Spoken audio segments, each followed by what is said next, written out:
하나님이 기뻐하는 자라는 제목을 가지고 순종이라는 제목을 가지고 말씀을 증거하겠습니다. 거듭난 하나님의 백성들은 하나님의 말씀에 청종하는 것, 또 하나님의 말씀에 순종하는 것이 하나님이 기뻐하는다는 사실을 우리는 기억해야 됩니다. 오늘 본문의 22절에 보니까 이렇게 말씀이 시작되고 있습니다. 사무엘이 이르되 여호와께서 범죄와 다른 제사를 그의 목소리를 청종하는 것을 좋아하신 같이 좋아하시겠나이까? 순종이 제사보다 낫고 듣는 것이 수양의 기름보다 나으니. 먼저 우리가 오해하지 말아야 할 것이 한 가지인데 뭐냐면, 하나님은 순종을 좋아하시고 제사는 싫어하신다. 구약은 제사지만 지금 말하면 예배지요. 예배는 싫어하신다. 이렇게 여러분 생각하시면 안 됩니다. 여러분, 인간을 하나님이 어떠한 존재로 부르셨습니까? 예배자로 부르셨습니다. 하나님과 교제하며 하나님과 그 관계를 맺으며 예배하는 것, 누구보다도 하나님 기뻐하시고 우리를 예배자로 부르셨다는 거죠. 근데 오늘 말씀을 우리가 자세히 보면은 정말 하나님의 예배를 경휼히 여기고 무시한다는 것이 아니에요. 이 땅에 우리가 죽고 난 후에 천국에 올라가면 모든 어떤 제도들은 다 사라지고 없어지지만 무엇은 사라지지 않죠? 하나님 앞에 예배하는 것, 하나님께 찬양하는 것은 결단코 천국에 올라가서도 사라지지 않습니다. 근데 성경에 보니까 오늘 번제와 제사보다 하나님의 말씀을 청종하는 것, 하나님께 순종하는 것을 하나님이 더 기뻐하신다라고 분명히 말씀하고 있습니다. 이 말씀을 듣고 왜 그렇게 하나님이 순종하는 것을 기뻐하실까요? 하나님의 말씀을 순종한다는 것은 여러분 기억하십시오. 하나님을 하나님답게 여기기 때문에 하나님이 우리를 예배드리는 것도 기뻐하시지만 순종하는 삶을 기뻐하신다고 말씀하고 있습니다. 진실한 순종이라는 것은 여러분에게 여러 번 이야기했지만, 누누이 말씀드렸지만, 그 순종의 그 명령, 말씀이 중요한 것이 아닙니다. 말씀을 무시하라는 것이 아닙니다.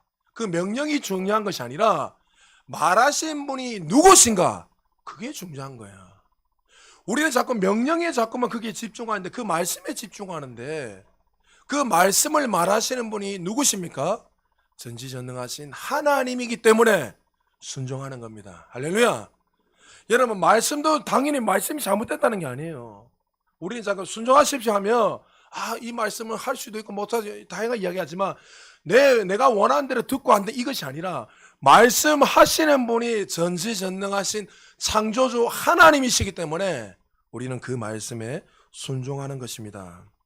오스왈드 챔버스가 쓴 가장 유명한 책이 있습니다. 여러분 기회가 되면 꼭 한번 읽어보십시오. 주님은 나의 최고봉 해가지고 그 묵상집을 그가 죽고 난 후에 쓴, 다른 사람들을 통해서 쓴 책입니다.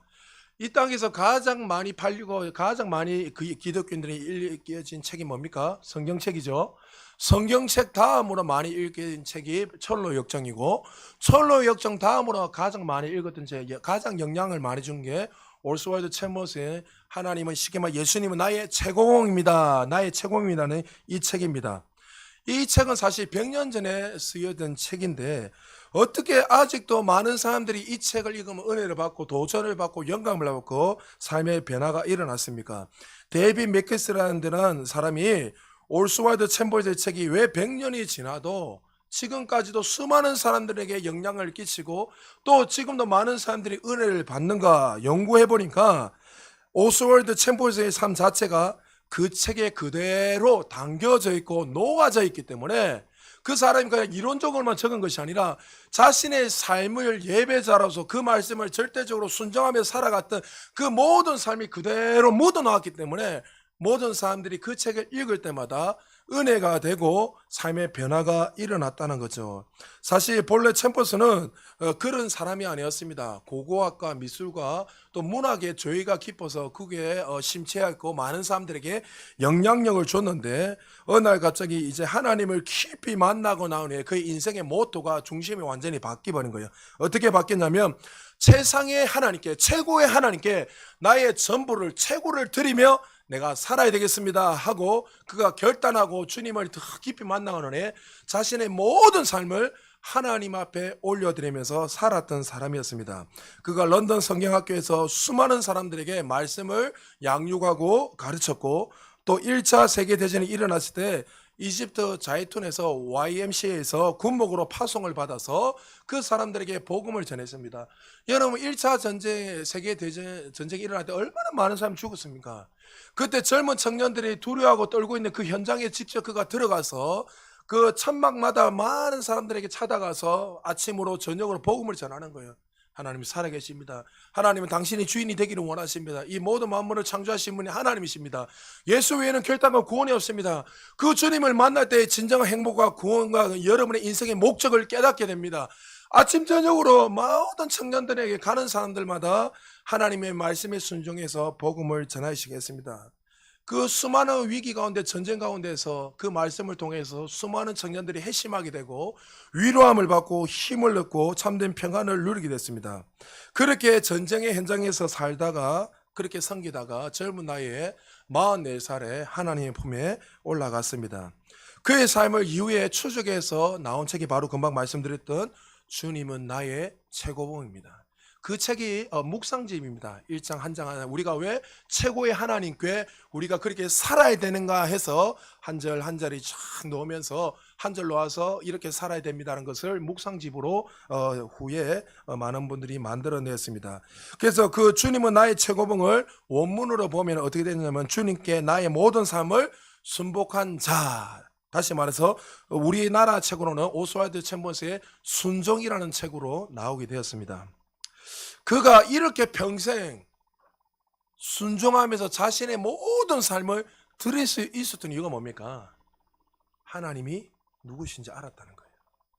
하나님이 정말 전지전능하시고 창조주도 되시고 구원자 하나님이고 나의 모든 삶을 드릴 수 있는 그 하나님인 것을 그가 경험하고 깨달았기 때문에 자신의 삶을 최고로, 최상의 것으로 하나님께 올려드리며 그 인생을 드리게 됐다는 거예요. 순종이란 것은 이렇다 하나님과 우리의 관계 속에서 일어나는 것입니다. 하나님이 누구신지 알 때, 그분을 만났을 때 일어나는 것이 우리의 삶으로 순종이 나오게 되는 거죠. 하나님은 우리의 주인이시고 우리는 주님의 양떼이기 때문에 내 생각을 내려놓고 양은 주님의 음성을 잘 듣고 따라가는 것이 우리의 삶의 유일한 것을 믿으시기 바랍니다. 오늘 주님 앞에 나와 예배하는 성도님들, 자신의 마음을 깊이 한번 들여다보시기 바랍니다. 예배 자리에 나오는 그 자체만으로 어떤 사람들은 결단을 하고 순종의 결과인 분도 계실 것입니다. 때로는 직장에 근무를 해야 되는데 직장을 뒤로 하고 예배 시간에 맞춰서 나오신 분도 있고, 비즈니스의 문을 닫고 또 예배 자리에 사모하는 마음으로 나온 분도 있고, 또 어떤 분들은 오랜만에 가족들을 만나서 만나서 여행도 다니고 해야 되는데 그것을 뒤로하고 순종하는 마음으로 예배를 나온 분도 있습니다. 어떤 분들은 피곤하고 지치고, 우리 청년들 보면은 1박 2일 동안 잠 한숨도 안 자고 열심히 놀고 막 하여튼 교장해서 완전히 해롱해롱하다 그래도 예배 왔잖아요. 앉아가지고 내 피곤한데 자야 되는데 한데도 그것을 내려놓고 이 시간 또 예배 드리러 오신 분도 있습니다. 육신이 지쳐서 육신의 질고 가운데 있는데도 불구하고 정말 힘든 가운데서도 그것을 내려놓고 주님 앞에 결단하고 순종함으로 예배하는 분도 있을 겁니다. 우리 청년들 가운데, 아니면 우리 청소년들 가운데 학원 가야 되는데, 학교 가야 되는데, 공부를 가야 되는데 정말 그것을 내려놓고 주님 앞에 순종함으로 예배하러 나오는 분들이 있을 것입니다. 너무나 하나님 앞에 아름답게 드려지는 순종의 모습입니다. 순종하며 주님 앞에 나온 여러분들, 이 시간 저는 여러분에게 한번 물어보고 싶습니다. 지금 너희가 이 자리에 나와, 여러분들이 이 자리에 나와 예배하고 있지만 정말 나의 마음이 전심으로 하나님께 예배하고 있는가? 예배라는 것은 최고의 하나님께, 그분에게 하나님답게 대우하고 최고의 것을 올려드리는 것이 예배입니다. 할렐루야. 그래서 여러분들 예배 때 단정하고 미리 나와서 준비하고 기도하는 거예요. 늘 말씀드렸잖아요. 세상에 여러분들이 좋아하고 사랑하는 건 하려면 며칠부터 설레이고, 어떤 친구들은 청년회 이번에 수련회 가니까, 오랜만에 가니까 아침에 벌떡 일어나가 설레는 마음 일렀대요. 좋으니까 일하잖아요. 여러분들이 여인들을 만나고 아니면 대통령을 만난다 하더라도 무엇을 입을까 옷을 준비하고 마음가짐을 하고 여러분들이 이렇게 해서 몇 시간 전부터 설레는 마음으로 서지 않겠습니까? 여러분에게 종교 생활하는 거 아니에요.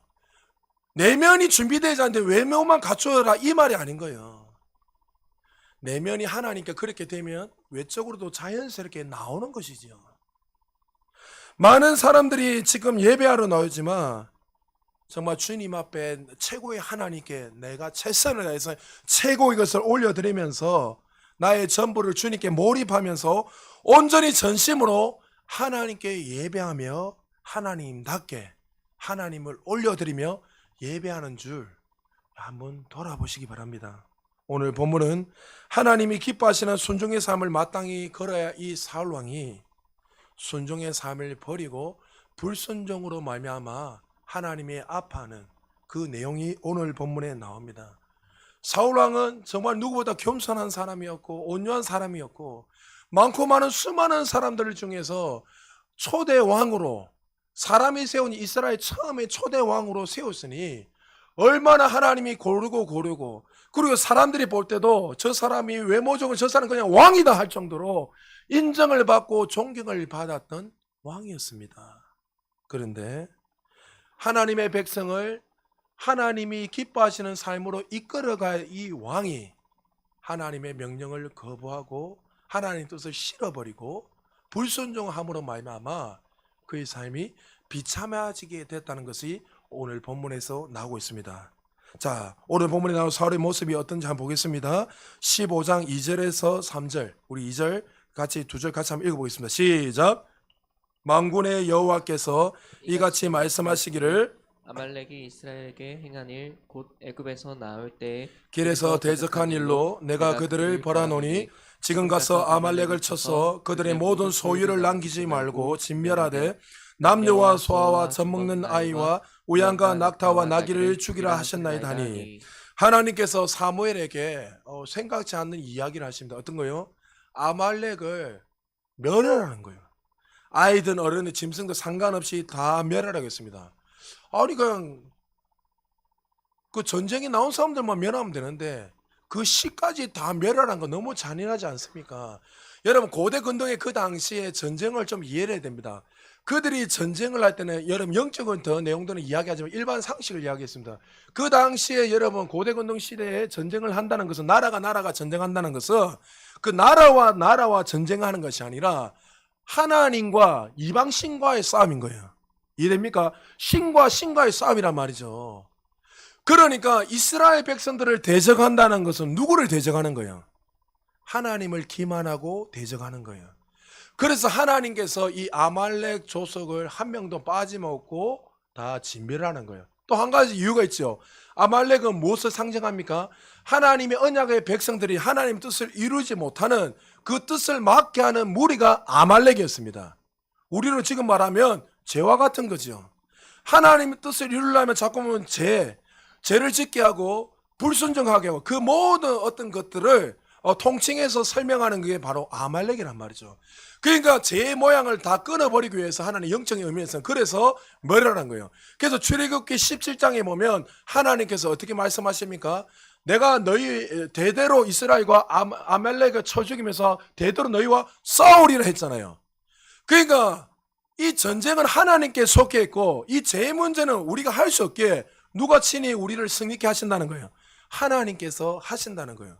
근데 오늘 이스라엘 백성들을 보면 그 언약의 말씀을 잊어버린 것 같아요. 출애굽기 17장에 이미 하나님께서 아말렉과 대대에 싸워서 이기게 하셨다 했지만 근데 그들은 잊어버리고 그렇게 살아가는 것 같아요. 근데 하나님은 어떻게 해요? 하나님의 약속은 언약은 반드시 성취된다는 거예요. 사울에게 어떻게 해요? 내가 전쟁을 승리케 할 테니까 너희들은 준비해라 이렇게 말씀하십니다. 그런데 명령이 떨어지자마자 여러분 잘 아다시피 이스라엘 사람들을 모았는데 21만 명이 군사가 모이게 됩니다. 여러분 21만 명이 모였으니까 얼마나 큰 전쟁인 것을 우리가 잘 알 수 있습니다. 그리고 하나님께서 승리케 하셨습니다. 그런데 여기까지는 너무나 좋았습니다. 하나님이 엄청난 승리를 주셨고 이길 수 없는 가운데 이기게 하셨다면 왜요? 아말렉은 철기 문화였고 이스라엘 사람들은 아직까지는 그렇게 무기가 철기가 개발되지 않았단 말이죠. 군대 장관이나 왕이나 어떤 무리들만이 어느 정도만이 칼과 그런 군복이 준비되어 있지 다 꽃갱이 들고 있었단 말이죠. 그럼 여러분 꽃갱이 들고 21만 명하고 온몸은 완전히 그 군사 무장된 그 군사 들어가서 싸우면 누가 이기겠습니까? 이길 수 없습니다. 근데 하나님께서 은혜로 승리케 해 주셨습니다. 그러면 사울 왕이 어떻게 됩니까? 전쟁은 승리는 하나님께 속했다는 그 사실을 알고 하나님께 영광을 돌리고 최고의 하나님께 최고의 것을 올려드려야 되는데 사울 왕은 그렇게 하지 못했습니다. 오늘 본문에 보면 하나님이 그를 왕으로 세운 것을 후회하신다고 두 번이나 반복적으로 말씀하고 있습니다. 왜 하나님이 이렇게 말씀하셨습니까? 사울의 근본적인 문제가 무엇입니까? 첫 번째요, 사울은 하나님의 말씀을 청종하지 않고 말씀대로 순종하지 않았습니다. 여러분, 왕의 덕목이 있다면 하나님의 말씀을 잘 듣는 거예요. 여러분 하나님의 말씀을 잘 순종하며 듣기를 주의 이름 축복합니다. 하나님이 그를 왕으로 세웠지만 이스라엘을 이끌고 인도하시는 분은 왕이 아니라 하나님이셨습니다. 그래서 하나님이 사울 왕에게 이스라엘 백성들을 잘 이끌고 세워주라고 그렇게 왕을 세웠지만 사울은 그것을 깨닫지 못했습니다. 15장 1절에 이렇게 말씀합니다. 같이 한번 읽어볼까요? 시작. 사무엘이 사울에게 이르되 여호와께서 나를 보내어 왕에게 기름을 부어 그의 백성 이스라엘 위에 왕으로 삼으셨은즉 이제 왕은 여호와의 말씀을 어떻게 해요? 들으소서. 사무엘 선지자가 사울을 이렇게 왕에게 기름을 붓는 그 순간부터 누누이 계속 반복적으로 한 말이 뭐냐면 왕은 여호와의 말씀을 들으소서. 너의 네 꼬라지를 알라는 거예요. 당신이 인간의 왕으로 세웠지만 여전히 이스라엘 왕은 누구란 거예요? 천지를 창조하시고 이스라엘 구원하시고 승리케 하신 전지전능하신 하나님이니 왕은 하나님의 말씀만 잘 들으며 이미 주신 그 승리를 날만 누리며 왕의 그 연수뿐만 아니라 왕의 삶이 길어질 것이라고 계속 그 이야기를 했습니다. 그런데 이 지도자가 가져야 될 덕목 중 하나, 그 하나님의 음성을 듣는 것, 귀 기울여 듣는 것을 그는 놓치버리고 살게 됐다는 거죠. 솔로몬의 기브온 산당에서 하나님 앞에 일전 희생을 드립니다. 여러분, 일전 희생을, 일전 번제는 그 당일날에 일전 희생을 드렸다고 이야기했습니다. 일천이를 예배 드린 게 아니라 했습니다. 그래서 일천 번째 그거 드리는 거 잘못됐다 했죠. 헌금 내는 거. 여러분, 무슨 율법적으로 그렇게 해가지고 하는 복을 주신다 자꾸 그렇게 뭐 이상한 샤머니즘처럼 주술적으로 그렇게 합니까? 그건 잘못된 거예요. 그게는 산당에 크다 했습니다. 그날 당일날 일천 희생을 드리면서 너무나 하나님 앞에 최선을 다해서 솔로몬이 기브온 산당에서 그렇게 일천 희생을 드렸습니다. 하나님 마음이 너무나 감동해서 기뻐했습니다. 그가 잠자고 있는데 꿈에 나타나서 솔로몬에게 이야기합니다. 솔로몬, 내가 너에게 소원 하나 들어줄게. 네 뭘 원하냐? 여러분, 그렇게 말하면 여러분 다양한 꿈들이 있잖아요. 하나님, 나 부자 되게 해주세요. 나 권력 가지게 해주세요. 이 땅에서 나 장수의 복을 살게 해주세요. 우리의 나름대로 어떤 소원들이 있단 말이죠. 근데 솔로몬은 그것을 구하지 않았습니다. 근데 너무나 하나님 기뻐하셔서 그가 구하지 않았던 부귀 영화까지 하나님께서 솔로몬에게 주십니다. 그 내용이 뭡니까? 열왕기상 3장 8절에서 11절입니다. 한 절씩 교독합니다. 왕께서 택하신 백성 가운데 있나이다. 그들은 큰 백성이라 수요가 많아서 셀 수도 없고 기록할 수도 없사오니. 솔로몬이 이것을 구하매 그 말씀이 주의 마음에 든지라. 왜 구절이 갑자기 오늘 왜 정신을 못 차리노? 예? 누가 주의 이 말을 백성을 재판할 수 있사오리까 듣는 마음을 종에게 주사, 제일 중요한 내용을 지금 빼버려. 마음에 주사 주의 백성을 재판해 선악을 분별하게 하옵소서. 솔로몬이 이것을 구하며 그 말씀이 주의 마음에 든지라. 11절 같이 하겠습니다. 시작. 이에 하나님이 그에게 이르시되 내가 이것을 구한다. 자기를 위하여 장수하기를 구하지 아니하며 부도 구하지 아니하며 자기 원수의 생명을 멸하기도 구하지 아니하고 오직 송사를 듣고 분별하는 지혜를 구하였으니. 아멘. 여기서 지혜란 말은 히브리어로 렙쇼메야라는 뜻인데, 여러분 이 지혜는 뭐냐면 따라주시다. 잘 듣는 마음. 그러니까 이 솔로몬은 왕이었지만 수많은 이스라엘 백성들을 자신이 이끌 수 없는 거예요. 왕이 어떻게 판단한다는 그 백성들이 살 수도 있고 죽을 수도 있고 축복을 인도할 수도 있고 저주기를 인도할 수 있는 그는 누구보다 잘 알았단 말이죠. 그러니까 여러분 자꾸 하나님 솔로몬 같은 지혜를 주세요 하면 여러분이 생각하는 세상의 지식 그게 아니에요. 지혜가 지혜는 뭡니까? 하나님의 마음을 듣는 거예요. 그게 지혜예요. 여러분 하나님의 마음을 아는 사람은 이 모든 걸 다 아는 거잖아요. 할렐루야. 왜요? 하나님 모든 만물을 다스리고 통치하시는 분이시기 때문에. 그러니까 여러분들이 어디에 무릎을 꿇고 어디에 음성을 듣고 살아야 되는지 여러분 잘 깨달아야 돼요. 나는 세상 사람들의 그 음성을 들으며 살아갈 것인가? 아니면 천지를 창조하시고 구원자 그 하나님의 그 음성을 듣고 그 말씀대로 내가 살아가는가? 솔로몬은 이 백성들을 감당할 수 없기에 하나님 나에게 하나님의 마음을 아는 잘 듣는 마음을 허락하여 주옵소서. 그래서 하나님이 그 마음, 그 기도를 너무나 기뻐하셔서 그에게 지혜뿐만이 아니라 복의 영화까지도 하나님께서 그에게 축복해 주셨다는 거죠. 여러분의 인생 속에 하나님의 말씀을 잘 듣는 그 지혜가 부어지기를 주님 축복합니다. 여러분 문제는 사울왕이 승리하고 난 다음에 한번 반응을 보겠습니다. 15장 8절에서 9절 한 절씩 교독합니다. 아말렉 사람의 왕 아각을 사로잡고 칼날로 그의 모든 백성을 진멸하였으되 사울과 백성이 아각과 그의 양과 소의 가장 좋은 것 또는 기름진 것과 어린 양과 모든 좋은 것을 남기고 진멸하기를 즐겨 아니하고 가치없고 하찮은 것은 진멸하니라. 아멘. 자, 오늘 말씀 보면 우리가 인간적으로 전혀 문제가 없어 보입니다. 맞죠? 하나님께 좋은 거 드리기 위해서 좋은 거 남겼습니다. 하찮은 거, 쓸모없는 거 다 진멸하고 좋은 거 남겨두세요. 좋은 거 남기는 이유가 뭡니까? 하나님께 제사 드리기 위해서, 예배하기 위해서, 하나님께 드리기 위해서 남겨놓았다는 거예요. 사울의 신앙적인 모습을 보면 그렇듯해 보입니다. 맞죠? 내가 하나님 앞에 전쟁에 나가서 승리했습니다.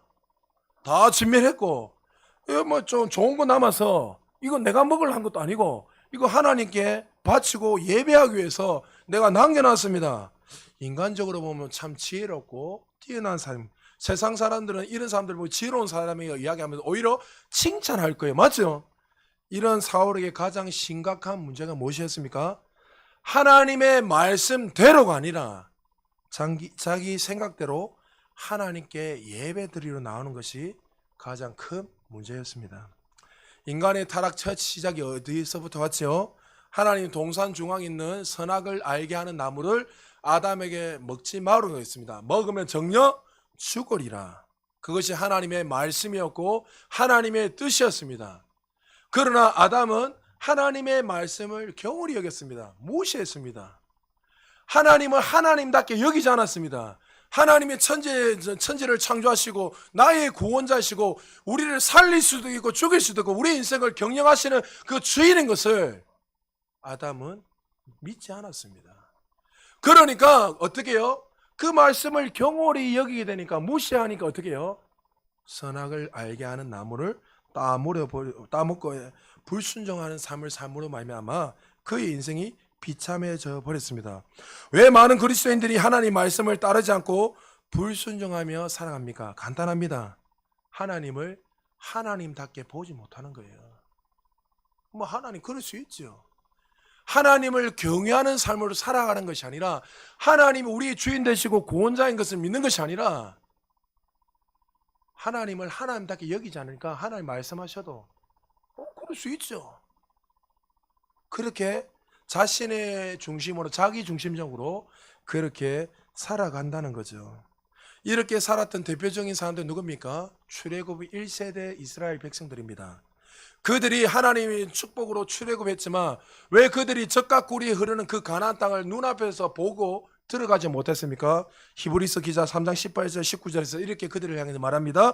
또 하나님이 누구에게 맹세하사 그의 안식에 들어오지 못하리라 하셨느냐? 곧 순종하지 아니한 자들에게 아니냐? 이를 보건대 그들이 믿지 아니함으로 능히 들어가지 못한 것이라. 그들이 하나님을 믿지 못했기 때문에 하나님을 하나님답게 여기지 못했기 때문에 믿지 못한 것입니다. 그러니 그 말씀을 순종하지 않으므로 그들은 들어가지 못했습니다. 기억하시기 바랍니다. 순종은 하나님이 누구신가로부터 출발되는 거예요. 할렐루야. 왜 많은 사람들이 순종하지 않죠? 하나님이 누구신지를 안 믿는 거예요. 그럴 수 있지. 내가 눈에 보이는 현실의 벽 앞에서는 어떻게 해요? 눈에 보이는 사람 더 의지하는 게 나한테는 더 가치 있고 쓸모있다고 여기는 거예요. 그래서 성경에 보면 내가 분명히 하나님께 다스림을 받지 않으면 하나님이 아닌 다른 곳에 통제를 받고 다스림이 되고 있다고 분명히 말씀하고 있습니다. 많은 사람들이 하나님을 하나님답게 믿지 않고 여기지 않기 때문에 하나님은 목자시고 나는 양이란 사실, 하나님 나의 주인 되시고 아버지 되시는 그 사실을 믿지 않기 때문에 하나님이 말씀하셔도 그 말씀에 순종하지 않고 살아가게 된다는 거죠. 사랑하는 성도 여러분, 하나님을 하나님답게 여기는 것, 그것이 순종의 출발인 것을 믿으시기 바랍니다. 하나님이 누구신지 정말 알게 되면 그 명령이 중요한 것이, 그 말씀이 중요한 것이 아니라 하나님이 말씀하셨기 때문에 내가 이해되지 않아도, 상황이 내가 원하는 대로 펼쳐지지 않아도 순종함으로 나갈 수 있는 것입니다. 하나님의 말씀을 무시하고 불순종하며 살았던 사울의 모습을 보시는 하나님의 마음이 어땠을까요? 사울을 왕 세운 것을 후회하신다고 두 번이나 반복적으로 계속 말씀하고 있습니다. 사무엘 선지자는 이 상을 보면서 너무 아픈 마음으로 기도하기 시작합니다. 11절입니다. 내가 사울을 왕으로 세운 것을 후회하노니 그가 돌이켜서 나를 따르지 아니하며 내 명령을 행하지 아니하였습니다 하신지라. 사무엘이 근심하여 온 밤을 여호와께 부르짖었다. 사무엘이 근심하여 온 밤을 하나님을 향해 기도하며 부르짖었습니다. 사무엘 선지자가 무엇을 놓고 반세대로 기도했습니까? 하나님, 아직 사울왕이 부족해서 그렇습니다. 아직까지 그가 연약해서 그렇습니다. 하나님, 한 번만 더 기회 주세요. 하나님은 사랑의 하나님, 인자하신 하나님 아니십니까? 하나님은 누구보다 하나님의 백성을 사랑하시지 않습니까? 그래도 이스라엘의 초대 왕인데 그 왕을 버리시면 이방인 사람들이 얼마나 하나님을 무시하겠습니까? 다양하게 성경에 정확하게 말하고 있지 않지만 얼마든지 그런 마음을 가지고 하나님께 부르짖으며 기도하지 않았겠습니까? 하나님 제발 돌이켜주세요. 용서해 주세요. 밤새도록 기도하면서 아침 일찍 일어나자마자 사울왕을 찾아갔습니다. 사울왕이 어떤 일을 하고 있죠? 12절입니다. 우리 같이 한번 읽어볼까요? 시작. 사무엘이 사울을 만나려고 아침에 일찍 일어났더니 어떤 사람이 사무엘에게 말하여 이르되 사울이 갈멜에 이르러 자기를 위하여 기념비를 세우고 발길을 돌려 길갈로 내려갔다 하는지라. 사울의 모습을 보십시오. 전쟁에 승리하고 난 후에 자신의 기념비, 내가 승리했다고 자신의 이름을 기억하기 위해서 기념비를 세웠다는 거죠. 벌써 이미 그가 잘못된 궤도에 들어간 것을 우리는 명백히 드러나는 장면이 바로 오늘 이 본문의 장면입니다. 여러분, 전쟁은, 승리는 누구에게 속한 것이죠? 하나님께 속한 거예요. 하나님이 가라면 가고 서라면서 전쟁은 내가 하는 것이 아니라 승리는 나에게 다 내 열심, 내 노력, 내 전략, 내 전술, 또 군대 수, 그게 있는 게 아니란 말이죠. 하나님이 가라 하면 승리하고 하나님이 서라면 그 선대로 또 하나님 지켜주시고 보호하시고, 하나님 이렇게 하라면 저렇게 하라, 요렇게 하라면 그 말씀대로 걸어가기만 하면 이미 하나님께서 승리를 주셨기 때문에 그 승리를 누리는 거예요. 전쟁은 인간에게 속해 있는 것이 아니라 하나님께 속했단 말이죠. 여러분, 구원도 마찬가지잖아요. 구원이 우리 열심으로 이루어집니까? 이미 예수 그리스도 통해서 우리를 구원케 하시고 승리케 한 거예요. 할렐루야. 그것을 누리려면 어떻게 해야 됩니까? 믿으면 되는 거예요. 할렐루야. 이 전쟁도 마찬가지예요. 너희가 이미 승리했다. 이 전쟁은 너희 열심 노력이 아니라 나에게 달렸다. 그 말씀을 믿고 걸어가면 그 전쟁의 승리를 누리는 거예요. 그런데 지금 사울왕이 어떻습니까? 이 전쟁은 21만 명을 내가 모아가지고 첫 전쟁이니까 내가 열심히 전략 짜고 전술을 짜서 내가 승리했습니다.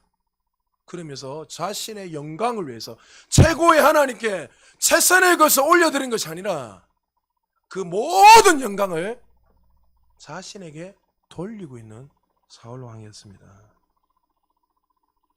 사울왕이 또 불순종한 이유가 두 번째 무엇입니까? 그 삶의 교만 때문이었습니다. 교만한 사람들의 공통점은 하나님의 말씀이 들려지지 않습니다. 교만한 마음으로 가득 찬 사람, 자기 생각에 가득 찬 사람들은 주변의 사람이 이야기해도 들려지지 않습니다. 성경에 교만한 사람들, 여러분 혹시 어플 있으면 교만 쳐보십시오. 교만에 대해서 어마어마하게 나옵니다. 근데 내가 몇 가지만 제가 추려서 나왔는데 보면 이렇게 말합니다. 10편 10장 2절에 보면 교만한 사람들은 자신이 죄에 빠져버린다. 자기 깨에 빠져서 그게 헤어나오지 못한다는 거예요. 또 시편 4절에 보니까 교만한 사람들은 하나님이 없다 하는 거예요. 시편 119편 22절에 교만한 사람들은 저주를 받을 뿐만 아니라 결명은 하나님 말씀을 따르지 않는다.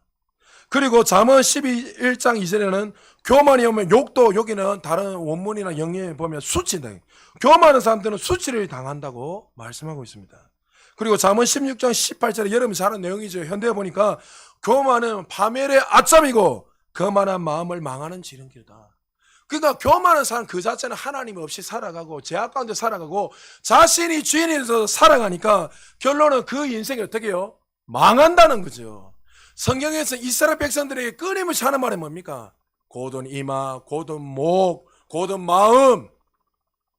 그들이 하나님의 끊임없이 하나님의 사랑으로 이끌어가지고 더 좋은 삶을 살아갈 수 있도록 끊임없이 말씀했지만 하나님, 우리는 하나님이 필요 없습니다. 왕이 필요 없습니다. 내가 주인 되어서 그들이 살아갈 때마다 무너지고 망하는 것을 우리는 수없이 봤다는 거죠. 교만한 사람들의 공통점은 자신이 최고라고 생각합니다. 자신의 생각이 항상 옳다고 생각합니다. 그래서 사람이 교만하고 가득 차게 되면 다른 사람의 말을 경홀히 여기는 거예요. 이야기하면 그것이 무시하는 것이 아니라 자신을 생각을 해서 이야기하는데 불구하고 나는 다 아니까 그 전통, 내 생각, 내 경험 그것들을 그 안에 꽉 사로잡혀 있으니까 어떠한 사람의 조차의 말도 들리지 않고 하나님 말씀조차도 들려지지 않는다는 거죠. 그래서 우리가 믿음의 반성 제1가 할 때 진리가 너희를 자유케 한다 했을 때 첫째 때 여러분 기억나십니까? 이 진리가 이미 우리에게 주신 이 진리가 우리의 삶을 날마다 자유케 하려면은 첫 번째 뭡니까? 하나님의 진리의 말씀을 그 권위에 내 인생의 최고의 권위에 두고 살아가는 게 출발점이에요. 그러면서 여러분에게 세 가지를 많이 있지만 고쳐야 될 게 뭡니까? 율법적인 생각, 도덕적인 생각, 과학적인 생각, 이성 경험 이것들을 어떻게 해요? 하나님 말씀 앞에서 양보하고 그것을 내려놓고 그러니까 여러분 젊은 사람들은 논리적인 거 좋아한단 말이죠. 그러면 하나님이 물이 포도주를 밟고 그러면 논리적으로 막 계산하는 거예요. 그러니까 하나님의 역사가 일어날 수 없는 거예요. 여러분 하나님의 말씀은 진리는 어떻게 해요? 진리는 믿는 것이에요. 할렐루야. 진리는 논리로 따지는 게 아니란 말이죠. 여러분 이 물이 왜 물이 됩니까? 이거 논리로 설명할 수는 있지만 이것은 물이니까 그냥 믿는 거예요, 여러분. 그런데 자꾸 우리는 진리는 어떻게 해요? 자꾸 내가 어떤 분석을 하고 해석을 하니까 안 되는 거예요. 물에 걷는 거 여러분들 그 과학적으로 어떻게 증명합니까? 할 수 있습니까? 여러분 우리가 예수님을 나의 구주로 믿기만 구원받는 그 여러분 그거 어떻게 증명할 수 있습니까? 하나님 말씀이 그러하시기 때문에 그러한 거예요. 그 말씀이 하나님이고 그 말씀이 생명이고 그 말씀이 능력이기 때문에 진리이기 때문에 그래서 교만한 사람들은 자신의 생각에 전통에 사로잡혔기 때문에 하나님 말씀이 들려줘도 전혀 반응 없이 내가 최고라 생각하고 내 생각이 옳다고 하기 때문에 그 말씀이 들려지지 않는다는 거죠.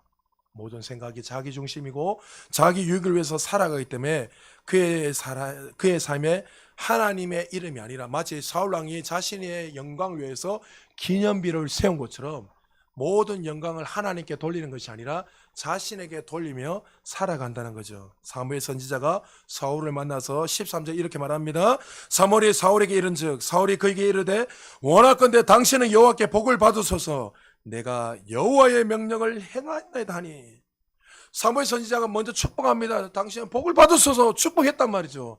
그 빨리 눈치를 까고 빨리 돌이켜야 되는데 사울왕이 어떻게 말하죠? 나는 하나님 말씀에 다 순종했습니다.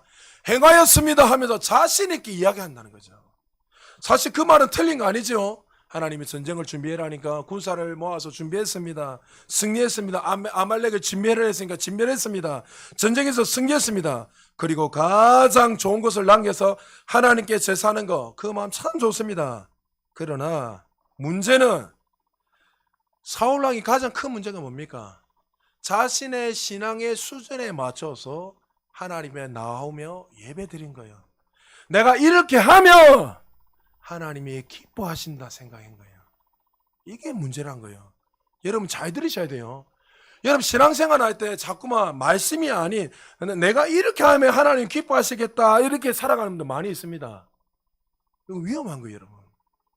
하나님이 기뻐하시는 자는 내 생각으로 이렇게 하는 것이 아니라 하나님의 말씀대로 순종하며 살아가는 걸 기뻐하는 거예요. 할렐루야. 지금 보세요. 사울왕은 자신의 수준에 맞춰서 하나님을 생각하고 예배드리고 있는 거예요. 하나님 어떻게 했습니까? 다 진멸해라. 그럼 그 말씀 순종해서 진멸하는 거예요. 하나님을 하나님답게 여기는 거예요. 할렐루야. 근데 그건 어떻게 해요? 그래도 하나님 앞에 내가 좋은 거 남겨서 하나님께 드리고 예배하면 하나님이 더 기쁘실 거야. 아담이 마침에 어떻게 해요? 선악과를 따먹어도 괜찮을 거야. 그게 자신의 수준에 맞춰서 예배하고 하나님을 경배하고 살아가고 있더란 거죠. 하나님을 향한 진정한 경외가 있었다면 하나님의 말씀대로 순종하며 나아갈 것인데 사울은 그 정도 수준으로 하나님을 생각하고 여겼기 때문에 그 정도 순종이 나오는 것입니다. 평소에 내가 하나님을 향해 어떻게 생각하는지 보기 위해서는 내가 하나님을 향해 어떻게 순종하고 있는가 딱 보면 정확하게 나옵니다.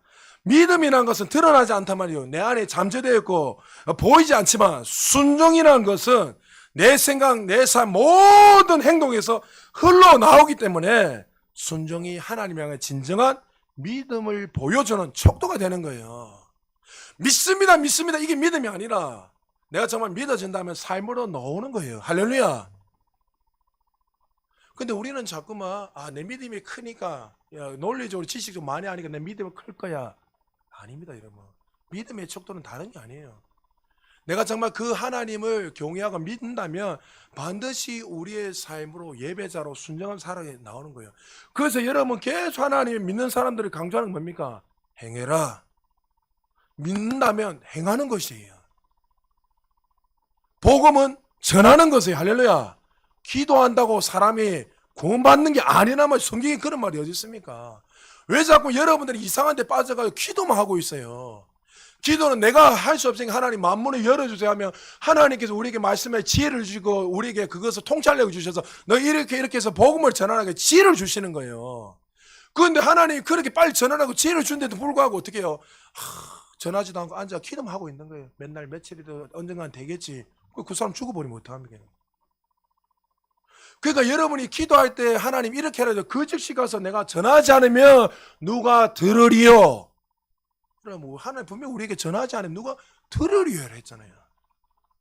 그러니까 여러분 신앙의 속도는 다른 게 아니에요. 내가 정말 하나님을 하나님께 여기 믿어진다면 반드시 순종의 삶으로 따라 나오게 되어 있습니다. 사울의 모습을 보면서 사무엘이 너무 화가 났습니다. 그런데 사무엘에게 어떻게 이야기하고 있습니까? 15장 15절에 이렇게 말합니다. 같이 한번 읽어보겠습니다. 시작. 사울이 이르되 그것은 우리가 아말렉 사람에게서 끌어온 것인데 백성이 당신의 하나님 여호와께 제사하려 하여 그 외의 것은 우리가 진멸하였다 한지라. 왕이여 하나님의 말씀은 다 행하였다 했는데 이 양의 소리가 들리는 게 어쯤입니까? 이게 어떻게 된 것입니까? 계속 그에게 이야기하는데도 사무엘 선지자가 이야기해도 사울은 어떻게 합니까? 핑계를 계속댑니다.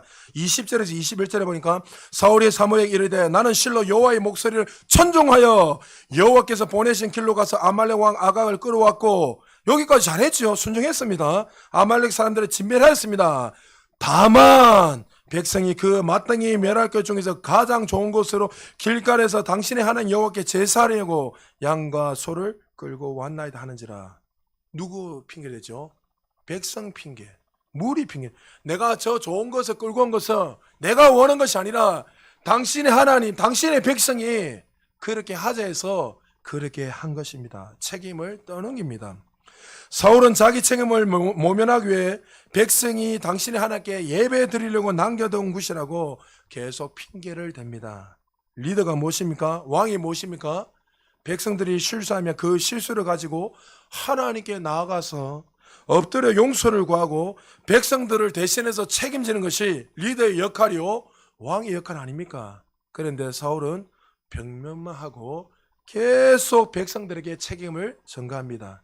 그리고 더 중요한 건 어떻게 말합니까? 나의 하나님이 아니라 당신의 하나님, 당신의 하나님께 예배 드리기 위해서 남겨놨다고 그렇게 말합니다. 이런 변명을 듣고 있는 사무엘 선지자의 마음이 어떻겠습니까? 그렇게 용서해달라고 밤새도록 기도하면서 눈물을 흘렸는데, 정말 제발 좀 돌이켜달라고 그렇게 눈물 흘리고 기도했는데 사울왕의 모습을 보니까 얼마나 화가 나고 속상하겠습니까? 사울의 가장 큰 문제가 무엇입니까? 천지를 창조하신 하나님이 말씀하시면 그 말씀이 떨어지면 그 말씀대로 묵묵하게 순종하며 나아가야 될 사람인데, 왕의 역할이 그런 삶인데 그는 하나님을 향한 경외감도 없고 왕으로서 백성을 책임지고 바른 길을 이끌어갈 그 리더십도 다 사라져 버렸습니다. 16절에 보면 계속 변명하고 있는 사울왕을 향해서 뭐랍니까? NIV는 스탑! 조용히 해라. 시끄럽다. 왕이여 그만 좀 입을 다무세요. 좀 심하게 말하면 계속 변명하고 있는 그 사울왕을 향해서 그렇게 외치고 있습니다. 여러분, 이 음성이 들려져야 됩니다. 우리에게도 하나님이 지금 우리에게 하시는 그 음성이 들려져야 돼요. 여러분, 본래 사울왕은 이런 사람이 아니었습니다. 17절에 보니까 계속 그에게 기회를 주기 위해서 사무엘 선지자가 이렇게 말합니다. 같이 한번 읽어볼까요? 시작. 사무엘이 이르되 왕이 스스로 작게 여길 그때에 이스라엘 지파의 머리가 되지 아니하셨나이까. 여호와께서 왕에게 기름을 부어 이스라엘 왕을 삼으시고. 왕이여, 당신이 기름 부었을 때, 왕으로서 기름 부을 때 당신이 어떠한 사람이었습니까? 겸손한 사람이었습니다. 내가 감히 어떻게 왕이 될 수 있습니까? 나는 왕이 될 수 없습니다. 모든 사람들이 지나가서 봐도 저 사람은 그냥 외모적으로도 왕입니다고 저 모든 사람이 외쳤을 때 왕 되기 싫어서 숨었던 사람이, 누구보다 겸손한 사람이 사울이라는 사람이었습니다. 그 이야기를 계속 이야기하는 거예요. 기억하시라고. 당신이 그런 사람이었는데 왜 자꾸만 변명을 하고 교만함으로 그렇게 불순종함으로 살아가고 있습니까? 여러분, 열왕기 2장에 보면 아람 왕의 군대 장관 나아만이 이야기를 합니다. 그 당시에 이 아람은 지금으로 말하면 위치가 시리아 지역인데 강대한 나라였습니다. 나아만 장군은 실제적으로 군대 장관이었지만 아람 나라의 2인자였습니다. 그런데 모든 것을 누리며 살았지만 그에게는 한 가지 질병이었습니다. 무슨 병이죠? 여러분 잘 아는 문둥병이었습니다. 지금 말하면 나병이죠. 나병. 문둥병 아시죠? 뭐 피부가 썩어지고 피부가 손가락에 떨어져 나가고 그게 회복이 되지 않습니다. 모든 것을 가지고 누리고 있었지만 유일하게 그에게는 나병이 걸려서 그의 삶이 너무나 고통스레 살아가고 있어요. 그런데 그 신실한 이 나아만 장군의 모습을 보면서 이스라엘에서 포로로 끌려왔던 이 한 소년이 이렇게 소녀가 이야기합니다. 우리 이스라엘은 선지자가, 엘리사라는 선지자가 있는데 그 사람은 하나님의 사람입니다. 그 사람에게 가기만 주인님의 병이 다 나을 것입니다. 그 말을 듣고 그 즉시 어마어마한 군사들과 재물을 가지고 이스라엘을 들어갑니다. 여러분 생각해 보십시오. 어마어마한 강대국에서 군사를 이끌고 소위 말하는 2인자가 지금 온다는 소식이 들리니까 이스라엘 왕이 떨기 시작했습니다. 온 이유를 들어보니까 문둥병을 치유하러 온다는 거예요. 문둥병이 치유되지 않으면 이 빌미를 가지고 이 이스라엘이 치려는다고 막 이스라엘 왕이 떨기 시작했습니다. 어쨌든 간에 드디어 왔습니다. 엘리사를 만나러 왔습니다. 그런데 엘리사가 그 당시에 막강한 2인자였던 이 군대 장관이 와서 있는데도 어떻게 해요? 마중을 나가서 무릎을 꿇어야 되는데 문도 열지 않고 요단강에 가서 그냥 7번만 담그면 낫습니다. 이렇게 이야기하는 거예요. 여러분 입장 한번 바꿔보십시오. 수백 킬로를 수천 킬로를 뭡니까? 말을 타고 왔는데 나왔어도 정말 고개를 숙여 해야 되는데 지가 뭔데 요단강에 가서 7번 적시라 이렇게 말하니까 얼마나 열이 받겠습니까? 성경에 보면 11개 2장에 보면 화가 나서 돌아갔습니다. 그런데 그때 그 종들이 지혜로운 거예요. 종들이 뭐랍니까? 나만 장군이요. 당신이 만약에 나을 수만 있다면 이거는 제가 지어낸 겁니다. 똥을 먹는다 하더라도 미친 짓을 하더라도 만약 나을 수만 있다면 그렇게 하지 않겠습니까? 그 말에 순종해서 요단강에 7번 담궈보세요. 그러면서 그가 순종하며 요단강 물, 여러분 저도 요단강 보고 왔잖아요. 물이 똥물입니다. 물이 좋은 물 아닙니다. 들어갔습니다. 한 번, 두 번, 7번째 다시. 여러분 6번째까지 담겼을 때 별의별 생각 안 났겠습니까? 그런데 그 말씀에 순종해서 7번 담그고 일어섰을 때 어떤 일이 났죠? 11개 5장 14절에 보니까 어린아이의 살같이 회복되어 어떻게 해요? 깨끗하게 되었더라. 할렐루야. 자신의 생각, 논리, 경험을 다 내려놓고 하나님 앞에서 그 말씀대로 순종하여 나아갔을 때 하나님이 기뻐하시고 그 믿음대로 순종한 대로 병이 깨끗해 치유되는 역사가 일어났습니다. 하나님 앞에 순종한다는 것은 내용 때문만이 아닙니다. 때로는 내용이 순종에 어려울 때도 있습니다. 어떻게 하나밖에 없는 자식 이삭을 바칠 수 있습니까? 내용이 아니라 우리에게 말씀하시는 분이 하나님이시기 때문에 하나님이 말씀하시기 때문에 나 자신을 내려놓고 순종을 하는 것입니다. 사울이 불순종한 이유 24절에 나옵니다. 우리 같이 읽어보겠습니다. 시작. 사울이 사무엘에게 이르되 내가 범죄하였나이다.